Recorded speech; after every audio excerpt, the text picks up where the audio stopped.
بسم اللہ الرحمن الرحیم الحمد للہ رب العالمین وافضل الصلاة وتم التسلیم علی سیدنا محمد وعلی آلہ وصحبہ اجمعین۔ قابل صد احترام معزز سامعین، آج آپ کے سامنے الحمدللہ 13واں پارہ تلاوت کیا گیا ہے۔ 13ویں پارے کے اندر 13ویں پارے کے شروع میں سورہ یوسف کا بقیہ حصہ تلاوت کیا گیا ہے۔ سورۃ الرعد مکمل تلاوت کی گئی ہے اور سورۃ ابراہیم مکمل تلاوت کی گئی ہے۔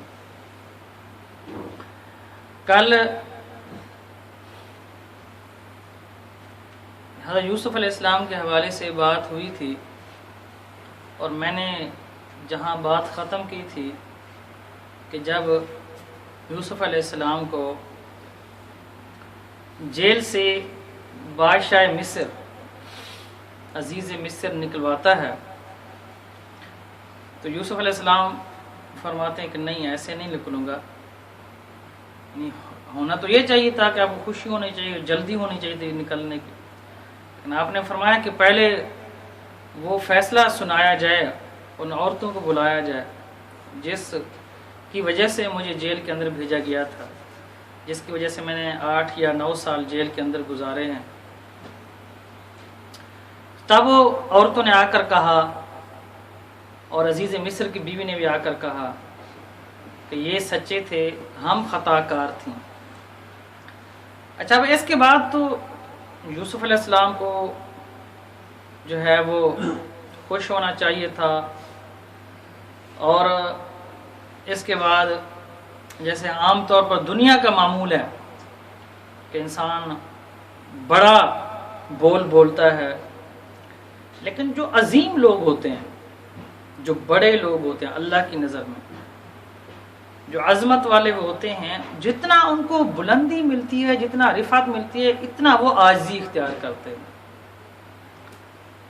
جب جیل سے نکل رہے تھے تو سورۃ یوسف کی آیت اور 13ویں پارے کی پہلی آیت، یہ الفاظ یوسف علیہ السلام کے الفاظ پر تھے، حضرت یوسف علیہ السلام کی زبان پر یہ الفاظ تھے، وما ابرئ نفسی، یہ 13ویں پارے کی پہلی آیت ہے، وما ابرئ نفسی ان النفس لامارۃ بالسوء الا ما رحم ربی ان ربی غفور رحیم۔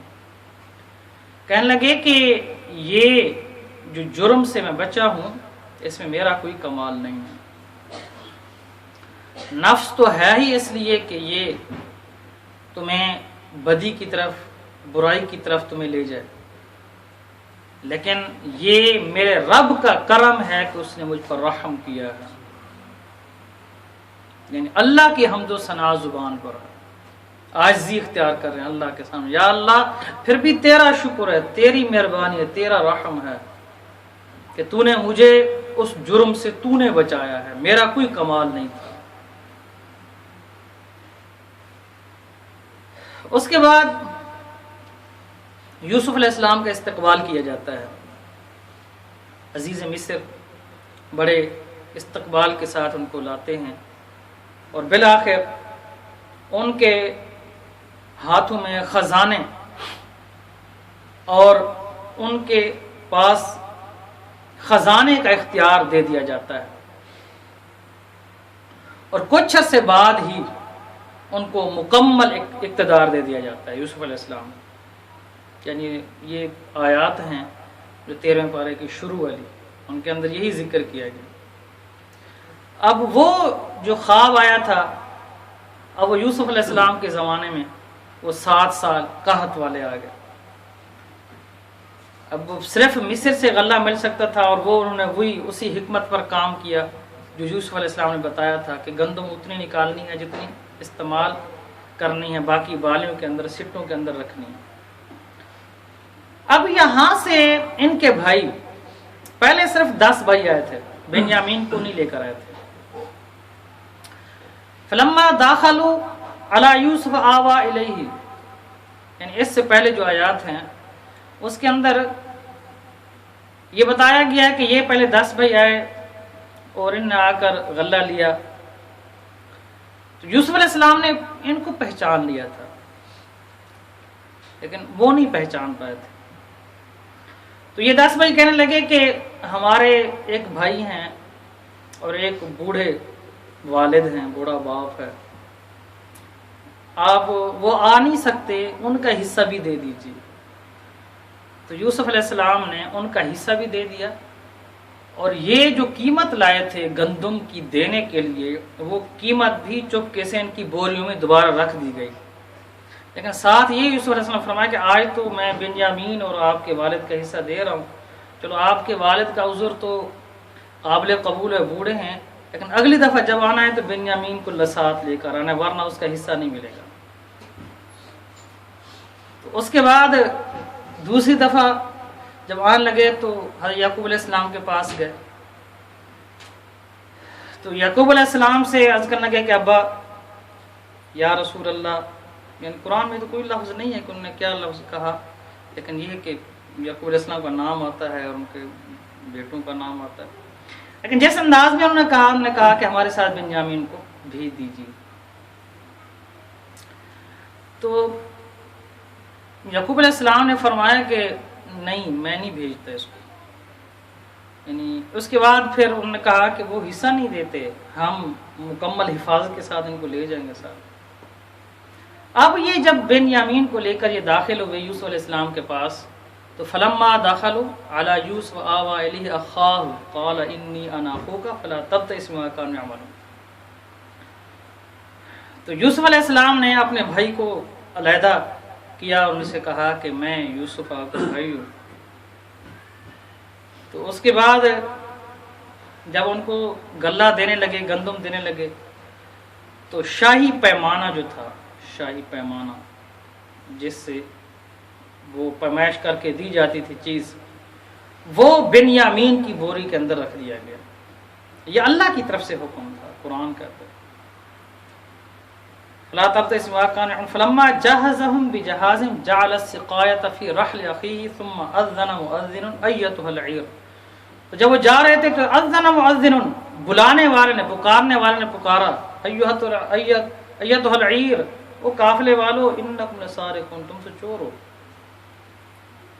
تو انہوں نے آگے سے کہا ہم چور نہیں ہیں، ہم فساد پھیلانے والے نہیں ہیں، ہم تو اچھے لوگ ہیں. انہوں نے کہا نہیں، چوری کی ہے. تو انہوں نے پوچھا تمہارا کیا چوری ہو گیا؟ انہوں نے کہا شاہی پیمانہ چوری ہوا ہے. سواع الملک ولمن جاء به حمل بعير وانا به زعيم. قالوا تالله لقد علمت، قالوا تالله، انہوں نے قسم اٹھائی. تو انہوں نے کہا کہ اگر تمہارے پاس وہ نکل آیا تو پھر اس کی کیا سزا ہوگی، یعنی قرآن کی آیت ہے. تو آگے سے انہوں نے خود ہی کہا کہ اگر وہ جس کے پاس نکلا وہی، جس کے حصے میں نکلا، جس کی بوری میں نکلا، وہی اس کی سزا بھگتے گا، وہی اس کا بدلہ ہوگا.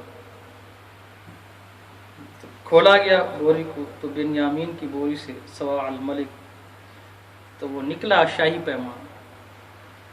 تو اب یہ رونے لگے سارے. نے کہا پہلے یوسف علیہ السلام کے ساتھ یہ کیا، اب بنیامین کو بھی یہاں چھوڑے جا رہے ہیں، تو اب تو ہمارے والد بہت خفا ہوں گے ہم سے. انہوں نے کہا ایسا کریں کہ ہم آپ کو بہت اچھا سمجھتے ہیں، بہت محسن دیکھتے ہیں، بڑا عظیم آدمی دیکھتے ہیں، آپ ہم میں سے کسی کو رکھ لیں، ان کو جانے دیں. تو یوسف علیہ السلام نے فرمایا یہ تو بہت بڑی ناانصافی ہوگی، بہت بڑا ظلم ہوگا، بہت ہی زیادتی ہوگی کہ جو مجرم ہے اس کو چھوڑ دو اور دوسرے کو رکھ لو. یہ قرآن کی آیت ہے. انہوں نے بہت ترلے کی، یعنی قرآن کی آیت ہے کہ انہوں نے بہت منت سماج کی، لیکن یوسف علیہ السلام نے فرمایا کہ یہ ہو نہیں سکتا، جو مجرم ہے اس کو رکھنا چاہیے. تو تم اگر دوسرے کو رکھوں گا تو یہ تو زیادتی ہو جائے گی، ظلم ہو جائے گا. تو فلما استيئسوا منه خلصوا نجيا قال كبيرهم، جب وہ علیحدہ ہوئے تو قال، ان کے بڑے بھائی نے کہا، کنویں میں ڈالنے کا بھی بڑے بھائی نے مشورہ دیا تھا، باقی سارے قتل کرنے کے در پہ تھے. انہوں نے کہا نہیں چلو کنویں میں. اب یہاں پر بھی بڑا بھائی کہہ رہا قال كبيرهم لم تعلموا ان اباكم. تو بڑے نے کہا کہ دیکھو تم پہلے یوسف علیہ السلام کے ساتھ جو کچھ کر چکے ہو ہمیں پتہ ہے، اب میں تو نہیں جاتا. قال کبھی قرآن کہتا ہے قال كبيرهم لم تعلموا ان اباكم قد اخذ عليكم موثقا من الله ومن قبل ما فرطتم فی یوسف فلن ابرح الارض حتی یأذن لی ابی او یحکم اللہ لی، یا تو مجھے میرے باپ مجھے اجازت دیں یا اللہ کوئی فیصلہ کر دے، اس وقت تک میں یہاں پر ہوں، تم جاؤ۔ تو بڑا جو ہے وہیں پر ہو گیا، وہ نہیں گیا۔ تو جب یہ پہنچے تو یوسف علیہ السلام کو جا کر یہ خبر دی کہ بنیامین نے چوری کی۔ تو یوسف علیہ السلام، یعقوب علیہ السلام، معذرت، یعقوب علیہ السلام کو کہا کہ بنیامین نے چوری کی ہے، تو یعقوب علیہ السلام نے فرمایا کہ یہ ہو نہیں سکتا کہ وہ چوری کرے، ایسا نہیں ہو سکتا، تم کوئی اور نیا بہانہ گھڑ کے لے کر آئے۔ یہ قرآن کی آیت ہے۔ اچھا فرمایا چلو اس پر بھی میں صبر کرتا ہوں، لیکن ہو سکتا ہے کہ مجھے اللہ سب کو ملا دے، یعنی یوسف کو بھی ملا دے، بنیامین کو ملا دے۔ ایک نبی کی نظر ہوتی ہے، دور اندیشی ہوتی ہے۔ تو فرمان لگے کہ میں اللہ کی رحمت سے مایوس نہیں ہوں، انہ لا ییأس من روح اللہ الا القوم الکافرون، اللہ کی رحمت سے صرف کافر مایوس ہوتے ہیں، میں اللہ کی رحمت سے مایوس نہیں ہوں۔ اور یہ ہمارے لیے بھی پیغام ہے کہ حالات جیسے بھی ہوں اللہ کی رحمت سے کبھی مایوس نہیں ہونا چاہیے۔ تو اس کے بعد پھر یہ ہے فلما دخلوا علیہ قالوا یا ایھا العزیز مسنا واہلنا الضر، یہ پھر جب غلہ لینے کے لیے آئے دوبارہ، انہوں نے جب غلہ لیا تو پھر یوسف علیہ السلام نے فرمایا کہ تمہیں پتہ ہے کہ تم یوسف اور بنیامین کے ساتھ کیا کرتے رہے ہو۔ تو آگے انہوں نے کہا قالوا اِنَّكَ لَأَنْتَ یوسف، کیا تم ہی یوسف ہو؟ یوسف نے فرمایا قال انا یوسف وهذا اخی قد من اللہ علینا، میں یوسف ہوں اور یہ میرا بھائی ہے، اللہ نے ہم پر احسان کیا، قد من اللہ علینا، انہو، اب کیا ہونا تھا، دم بخود ٹک ٹک دی دم دم نکشی دم کی تصویر بنتے ہوئے کھڑے ہیں کہ اب کیا ہوا، کانٹے سے خون نہ نکلے، یعنی جو ہماری اردو میں مثال ہے کہ سب کچھ سوکھ گیا۔ تو یوسف علیہ السلام نے فرمایا قال لا تثریب علیکم اليوم، آج تم پر کوئی گرفت نہیں، آج تمہیں معاف کر دیا، یغفر اللہ لکم وہو ارحم الراحمین، اللہ سے بھی معافی مانگو اور اللہ سب سے زیادہ رحم کرنے والا ہے۔ شیطان نے تمہیں بہکا دیا تھا لیکن آج میں نے تمہیں معاف کر دیا۔ ولما فصلت العیر، اچھا فرمایا کہ اذهبوا بقمیصی، یہ میری قمیص لے جاؤ، اذهبوا بقمیصی هذا فالقوه على وجه ابی اتی بصیرا، تو اپنے والد کے چہرے پر رکھنا تو ان کی بینائی لوٹ آئے گی۔ رو رو کے آنکھیں سفید ہو گئی تھی یعقوب علیہ السلام، بالکل بینائی ختم ہو گئی۔ قرآن کہتا ہے اذهبوا بقمیصی هذا فالقوه على وجه ابی اتی بصیرا۔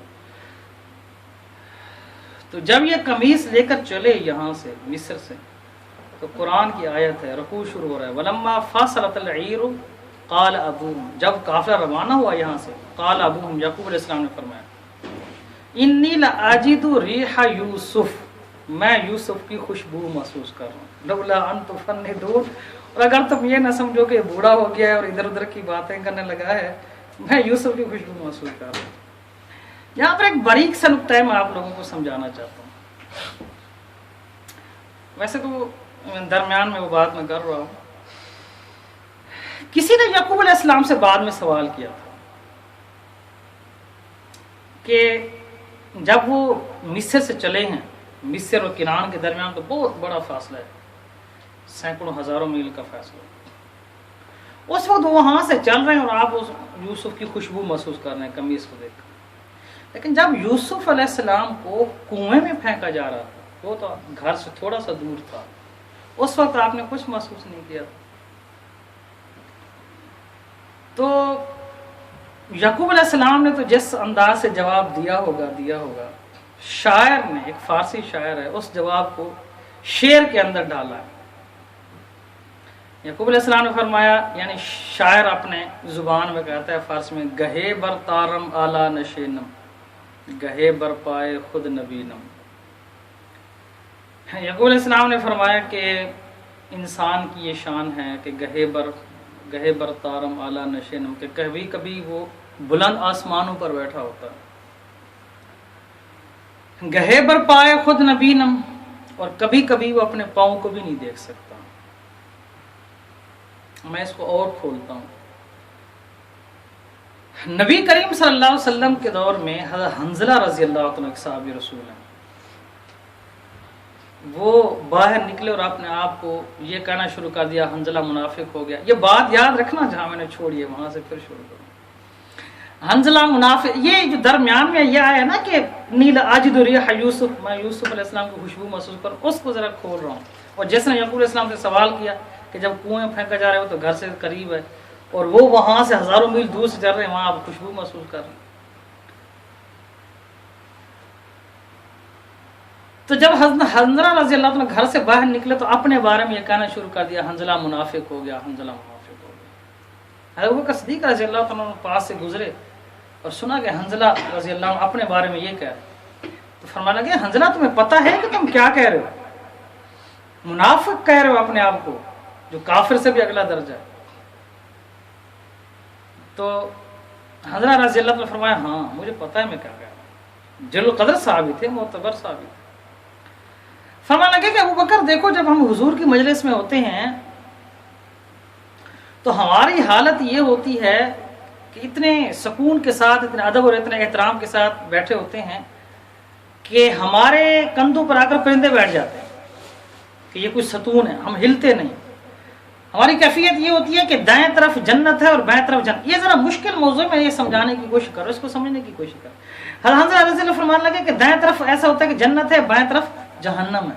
یہ ہماری کیفیت ہے، تھوڑا سا حضور کی اطاعت کی تو جنت میں چلے جائیں گے، اور حضور کی نافرمانی تو جہنم کے ادھر بنے گی۔ یہ کیفیت ہوتی ہے۔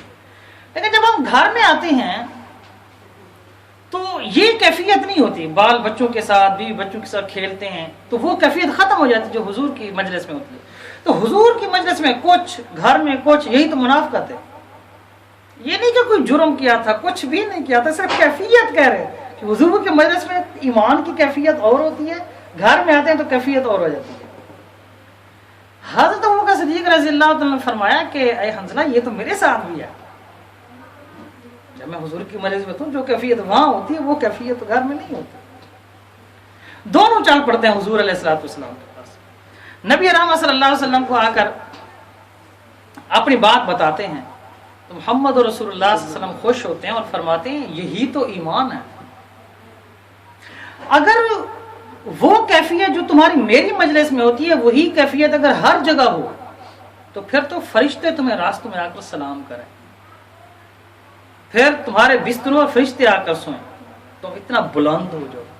یہی انسان کی کیفیت ہے کہ کبھی وہ بلند آسمان پر بیٹھا ہوتا ہے اور کبھی اپنے پاؤں کو بھی نہیں دیکھ سکتا، اور یہی یعقوب علیہ السلام نے فرمایا تھا۔ اور آپ اپنی کیفیت دیکھیں، رمضان کے اندر اپنی کیفیت دیکھیں، روزہ رکھ رہے ہیں، 5 وقت کی نماز پڑھ رہے ہیں، تہجد پڑھ رہے ہیں، آپ کوئی چیز خواہش کرتے ہیں وہ اسی وقت پوری ہو جاتی ہے، یعنی مانگنے کی ضرورت ہی نہیں ہوتی، خواہش کرنے سے، دل میں سوچنے سے اللہ پوری کر دیتا ہے۔ اور کبھی ایسا ہوتا ہے کہ آنسو بہا بہا کر آپ رو کر تھک جاتے ہیں، وہ چیز ملتی نہیں، یہ درجے ہیں، کبھی کہاں بیٹھا ہوتا ہے کبھی کہاں بیٹھا ہوتا ہے، اور یہی انسانیت، یہی انسانی فطرت ہے۔ اور یہی یعقوب علیہ السلام نے فرمایا کہ گہے برتارم اعلیٰ نشین گہے بر پائے خود نبی۔ تو جب وہ چلا قافلہ تو یعقوب علیہ السلام فرمایا کہ انی لاجد ریح یوسف لولا ان تفندون، میں یوسف علیہ السلام کی خوشبو محسوس کر رہا ہوں۔ تو قالوا تاللہ انک لفی ضلالک القدیم فلما ان جاء البشیر القاہ علی وجہہ فارتد بصیرہ۔ تو قافلہ آیا، بیٹے آئے، ڈالا چہرے مبارک پر قمیص، اور وہ لوٹ آئی۔ اب بیٹا بھی نبی، باپ بھی نبی، یہ معجزہ ہے اللہ کی طرف سے۔ یعقوب علیہ السلام خود بلند شانوں والے، یوسف علیہ السلام بذات خود بلند شان والے، جس کی قمیص ہے وہ بھی نبی ہے، جس کے چہرے پر رکھی جا رہی ہے وہ بھی نبی ہے، وہ بھی عظمتوں والا، وہ بھی عظمتوں والا۔ تو اس کے بعد چلا قافلہ، اس کے بعد یعقوب علیہ السلام اپنی بیوی کو لے کر چلے۔ یوسف علیہ السلام کی والدہ فوت ہو گئی تھی، لیکن جو میں نے آپ کل کہا تھا کہ 4 بیویاں تھیں، ان میں سے اور جو بیوی زندہ تھیں ان کو ساتھ لے کر چلے، اور جب مصر میں داخل ہوئے تو یوسف علیہ السلام نے بہت بڑا استقبال کیا، بہت بڑا۔ تو اس وقت حضرت یعقوب علیہ السلام کی عمر 130 سال تھی جب مصر میں داخل ہوئے، 130 سال، اور 17 سال رہے ہیں مصر میں حضرت یعقوب علیہ السلام، اور کل عمر یعقوب علیہ السلام نے 147 سال پائی۔ تو جب یہ سارے بھائی یعقوب علیہ السلام، ان کی ستیلی والدہ، یہ سارے گئے، تو فلما دخلوا علی یوسف آوى الیہ ابویہ وقال ادخلوا مصر ان شاء اللہ آمنین ورفع ابویہ علی العرش وخروا له سجدا۔ سارے احتراماً، یعنی یعقوب علیہ السلام بھی اور بھائی بھی اور سارے، وہ والدہ بھی آئی تھیں جو، اور سارے لوگ احتراماً جھک گئے۔ تو یہاں یوسف علیہ السلام نے فرمایا قال یا ابتی ھذا تأویل رؤیایا من قبل، یہ اس خواب کی تعبیر ہے جو اللہ نے مجھے دکھایا۔ سورج، باپ، چاند، ماں اور 11 ستارے، وہ 11 بھائی، 10 وہ اور 11ویں بنیامین۔ تو اس کے بعد جب یوسف علیہ السلام مصر میں بیچے گئے ہیں، اس وقت ان کی عمر 17 سال تھی یوسف علیہ السلام کی، اور 17 سال کے بعد تقریباً 8 یا 9 سال جیل کے اندر رہے، 2-3 سال وہ عزیز مصر کے گھر میں رہے، 2-3 سال، اور 8 یا 9 سال جیل میں رہے۔ تو یہ کتنے بن جاتے ہیں؟ 3 سال اگر گھر والے شامل کریں تو 20 سال، اور جیل والے یعنی تقریباً 30 سال، اور 80 سال حضرت یوسف علیہ السلام نے مصر پر حکومت کی ہے، 80 سال نبوت کے ساتھ۔ تو کل عمر یوسف علیہ السلام نے 110 سال پائی، 110 سال۔ اور جو قافلہ چلا تھا یہاں سے یعقوب علیہ السلام کے ساتھ مصر میں جب داخل ہوئے تو یہ 67 آدمی تھے، یعنی یہ جو روایات کے اندر جو بات آئی ہے میں نے آپ کے سامنے رکھ دی۔ اب اس ساری کہانی کا کیا مقصد تھا، کیا پیغام تھا کہ یوسف علیہ السلام کا سارا واقعہ سنایا گیا؟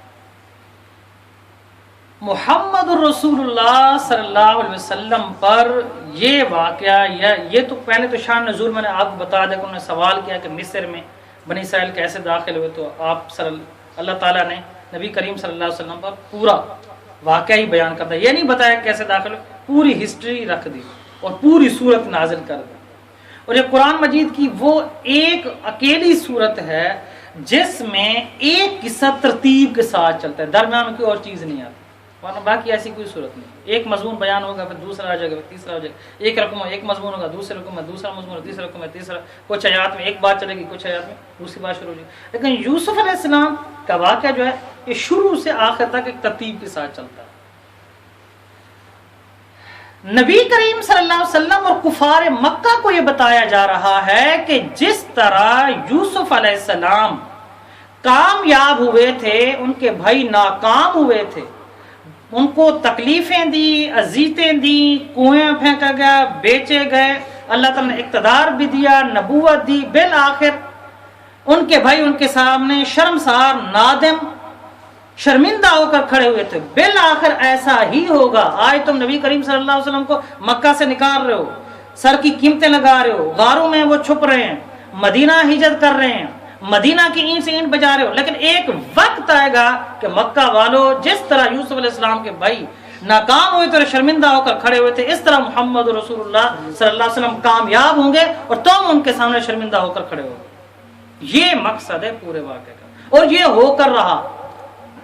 جب مکہ فتح ہوا تو محمد رسول اللہ صلی اللہ علیہ وسلم جب آئے تو یہ پوری عملی تصویر سامنے آئی، اور اس وقت حضرت خالد بن جب سارا مکہ فتح ہو گیا، اور وہی لوگ جو حضور کو ساری زندگی تکلیفیں دیتے رہے، اذیتیں دیتے رہے، وہ حضور کے سامنے کھڑے تھے۔ تو اس وقت خالد بن ولید رضی اللہ عنہ نے فرمایا الیوم یوم الملحمہ، آج خون ریزی کا دن ہے، آج بدلہ لیا جائے گا۔ ساتھ ہی حضور کی آواز گونجی لا لا لا لا الیوم یوم المرحمہ، آج تو رحمت کا دن ہے، آج تو شفقت ہی شفقت ہوگی۔ پھر یہی الفاظ محمد رسول اللہ صلی اللہ علیہ وسلم نے فرمائے فتح مکہ کے موقع پر، جو یوسف علیہ السلام نے بھائیوں کے سامنے کہا تھے، یہی الفاظ حضور نے فرمایا لا تثریب علیکم اليوم، یہی الفاظ یوسف علیہ السلام نے فرمائے تھے، اور یہی الفاظ حضور نبی کریم صلی اللہ علیہ وسلم فرمائے کہ لا تثریب علیکم اليوم، آج کسی سے کوئی پکڑ پوچھ نہیں ہے، آج معافی کا اعلان ہے، عام معافی کا اعلان، جو جان کے دشمن تھے ان کو بھی معافی دی۔